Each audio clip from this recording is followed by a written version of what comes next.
Fala galera, hoje é dia de espelhos distantes.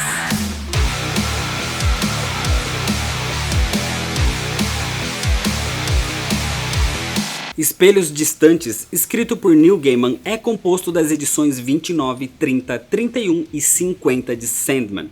4 edições que contam histórias sobre reis e governadores, com fatos históricos reais. Enquanto Convergência é composto das edições 38, 39 e 40, detalhando reuniões de vários personagens, além de incluir as edições especiais A Canção de Orfeu e Medo de Cair. São histórias mais dispersas que podem ser lidas a qualquer momento, por isso, quando juntas, são consideradas fábulas e reflexões. Publicados entre 1991 e 1993. Tem algumas edições que se passam antes e outras depois do arco Um Jogo de Você, por isso eu considero como o 6º arco das histórias de Sandman. Mas como cada edição tem uma história única, para ser analisada aqui é um pouco mais complicado do que se fosse uma única história fechada. Por isso eu decidi separar esse arco em 2 vídeos. Esse primeiro com espelhos distantes e um próximo com convergência. Eu já fiz vídeo apresentando Sandman, listando os perpétuos e contando a história completa dos 5 primeiros arcos. Então é recomendado que você assista esses vídeos antes de ver esse daqui. O link para eles vai estar aqui na descrição. E antes de continuar, se inscreve se você ainda não é inscrito para ajudar no crescimento do canal. Já deixa seu like aqui para não esquecer depois e para ajudar na divulgação. E dá uma olhada na loja do Nerd All Stars, que também vai ter o link aqui na descrição. E agora sim, vamos para a história, senta aí. Senta que lá vem a história.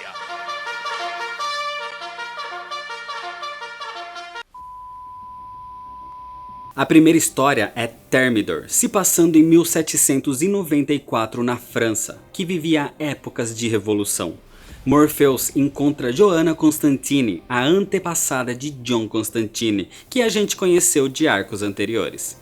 E por ter ficado impressionado com ela no seu primeiro encontro, lhe oferece um trato, dando o que tem para oferecer em troca de uma tarefa muito particular, já que ele mesmo, por motivos desconhecidos, não pode realizar. Johanna precisa recuperar a cabeça de Orfeu, o filho de Morpheus com Calliope, que a gente já conheceu também.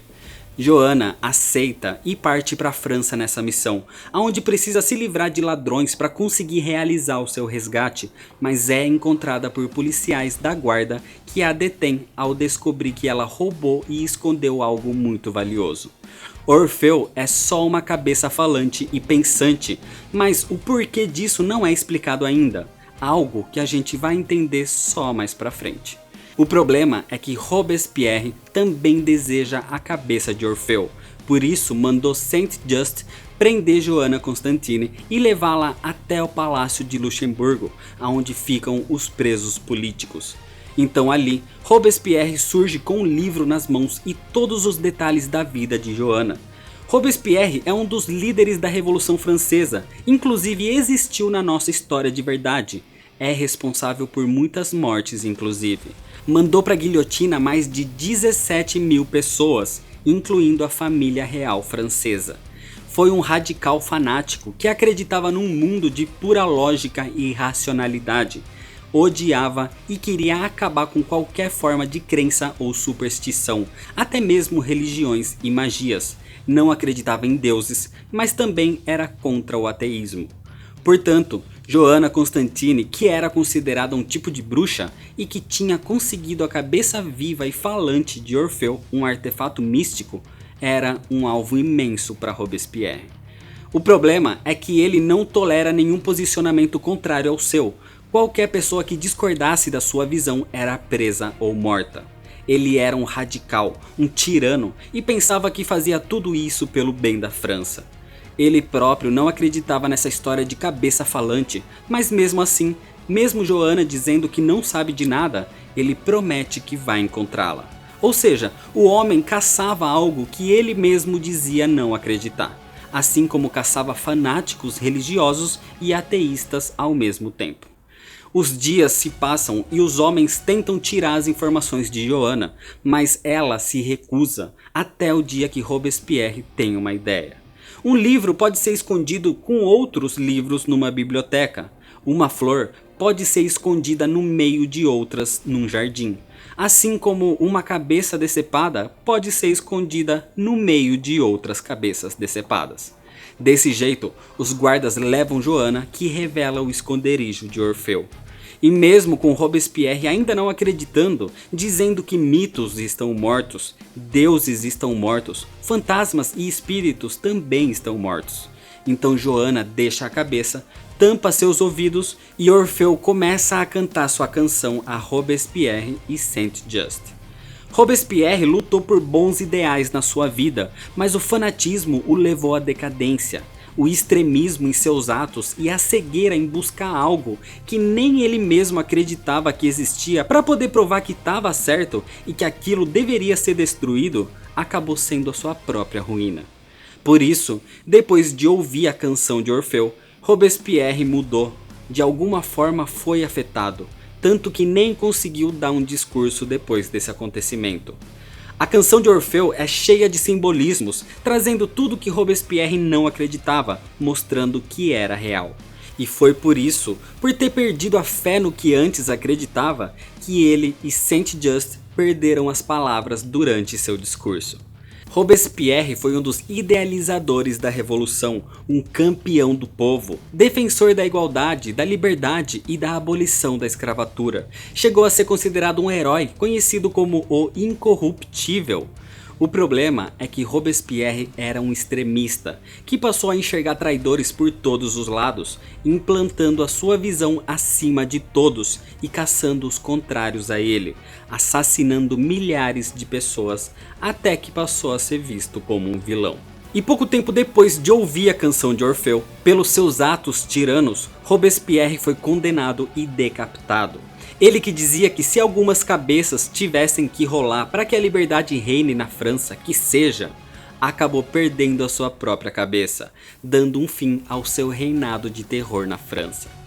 Joana fugiu com Orfeu e o entregou são e salvo aos sacerdotes de Nexos. Então ela agora espera o pagamento que Morpheus prometeu e vai embora, deixando Orfeu guardado, esperando poder encontrar o seu pai algum dia. Se você substituir a cabeça de Orfeu por qualquer coisa, seja um sentimento, um item, uma ideologia política, social ou o que seja, vai perceber o ponto que essa história toca, mostrando como o fanatismo cega as pessoas e pode chegar a ser algo muito perigoso. E como curiosidade, Thermidor, o nome dessa história, é o nome que foi dado ao 11º mês do calendário revolucionário francês, o qual iria substituir o mês de julho do calendário, mas com o fim da tirania, o nome foi deixado de lado também. A segunda história é Augustus, se passando agora em Roma durante o Império Romano. Um anão chamado Lícius foi convocado pelo próprio imperador ao seu palácio. O imperador era Augustus, sobrinho de Júlio César, de quem herdou o trono. Augustus tinha o verdadeiro nome de Caius Otávios e foi ele o primeiro imperador de Roma depois do ditador Júlio César ter sido assassinado. Augustus e Lícius começam a fazer um tipo de maquiagem, onde os dois se transformam completamente e mantêm uma aparência de mendigos. E com isso, partem para as ruas de Roma, onde passam o dia pedindo esmolas. Augustus recebeu a visita de Morpheus numa noite. O imperador acreditava nos deuses, mas tinha planos que nem eles poderiam saber. Existiam duas profecias sobre Roma, uma que dizia que o império iria se estender sem limites e outra que dizia que Roma seria levada à ruína por ter limites impostos. Augustus necessitava planejar o futuro seguindo uma dessas profecias, mas não podia ser visto pelos deuses enquanto fazia isso. Então Morpheus o aconselhou a se passar por mendigo uma vez no ano pelo menos, já que assim ele estaria fora dos olhos superiores, já que os deuses não olhavam aos pobres. Então, aquele dia todo, ele passa nas escadarias de Roma com Lícius, conversando sobre sua vida.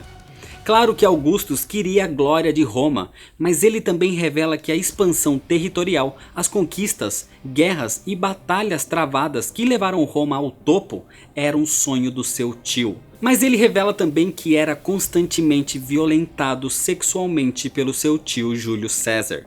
Então, se por um lado ele queria uma certa vingança destruindo seu sonho, por outro, ele queria a glória de sua terra. Ele passa o dia todo ali refletindo sobre isso.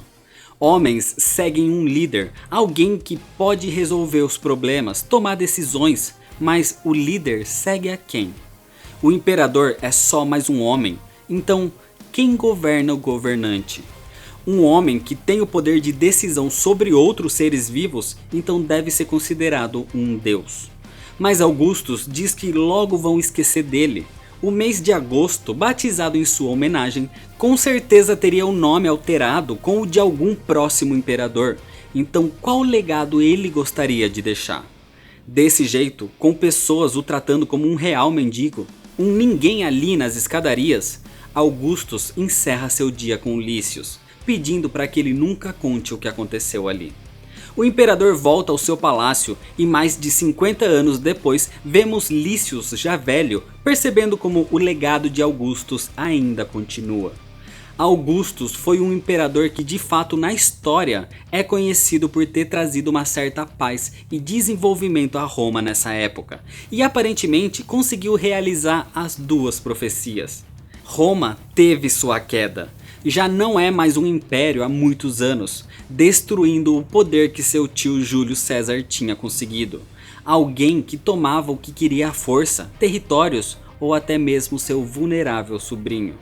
Então Augustus foi um dos responsáveis em realmente expandir a cultura de Roma sem limites. Roma pode ter sido destruída fisicamente, mas seu ideal nunca morreu.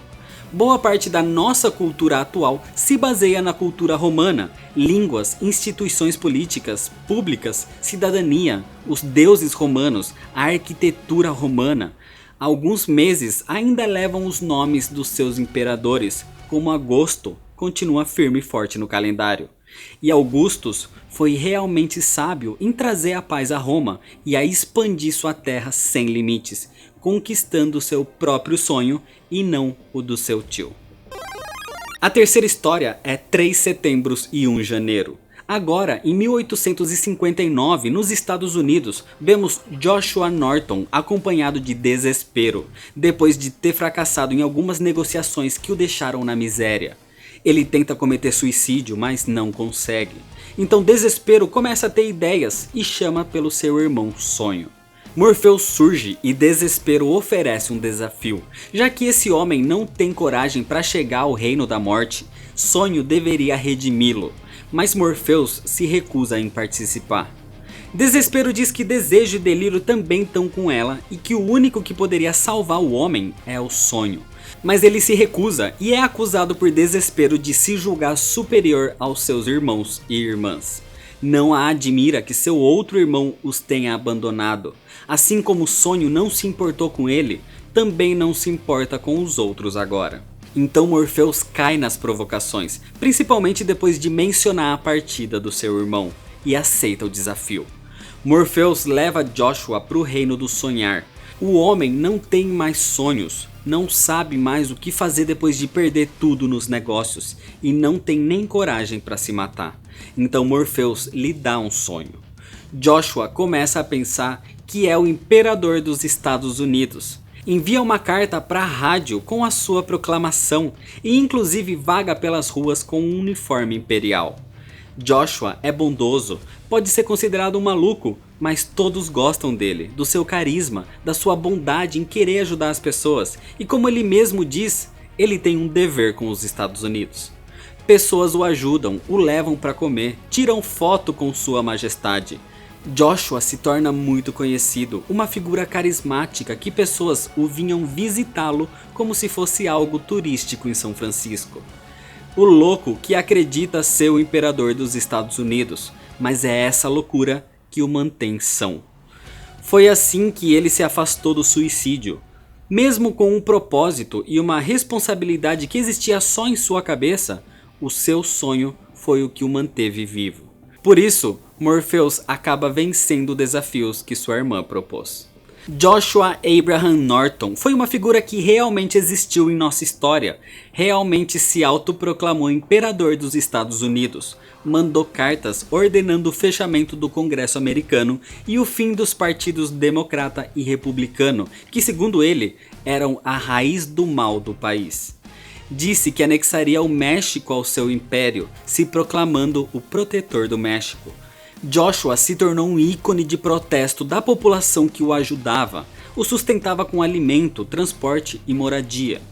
Acordava cedo para inspecionar os garis e os bondes, além de passar nas igrejas para evitar brigas religiosas. Depois de sua morte, foi considerado pela população o primeiro e único imperador dos Estados Unidos. A história de Joshua mostra a necessidade do ser humano de sonhar. Sem sonhos não existe esperança, não existe desejo, nem desespero e nem mesmo delírio. Morpheus e suas irmãs têm uma relação um pouco conturbada aqui, mas provam que um não pode existir sem o outro. Graças ao sonho, Joshua não cometeu suicídio. Foi o único imperador que não matou, não roubou e não expulsou ninguém de seu país. Pode-se dizer que foi o melhor imperador que já exerceu seu cargo.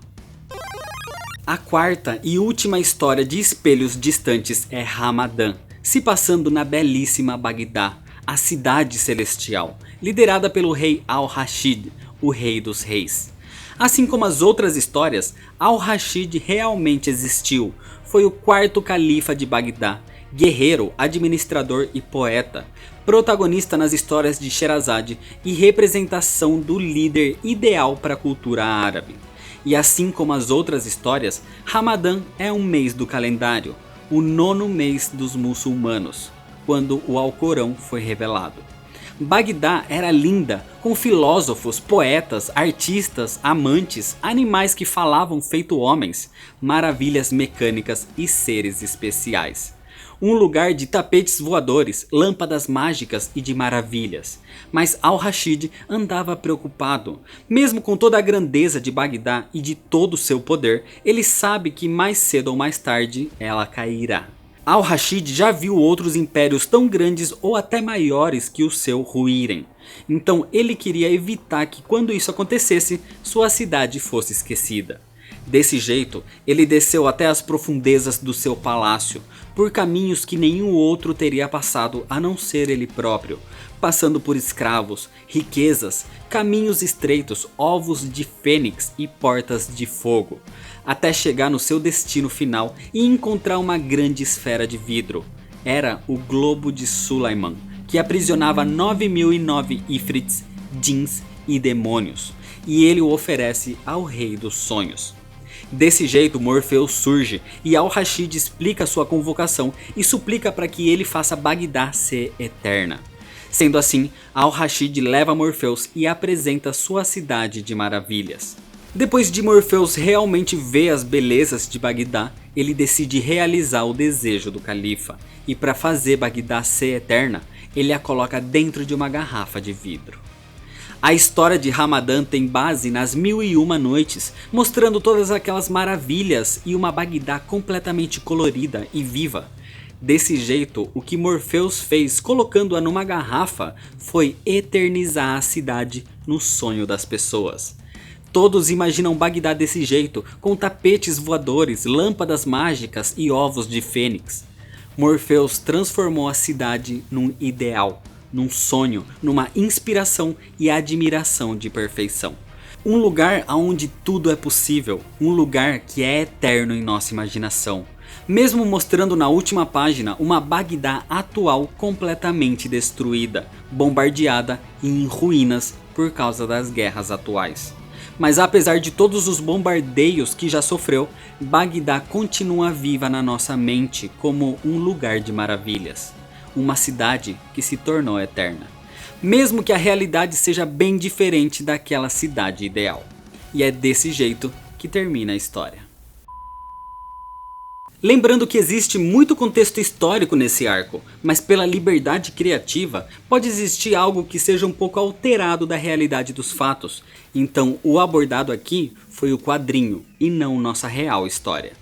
Espelhos Distantes traz muitos momentos históricos reais, misturando o sonhar com acontecimentos passados. Traz uma reflexão muito grande com relação aos líderes e governantes, em como é necessário ter responsabilidade com o poder em mãos.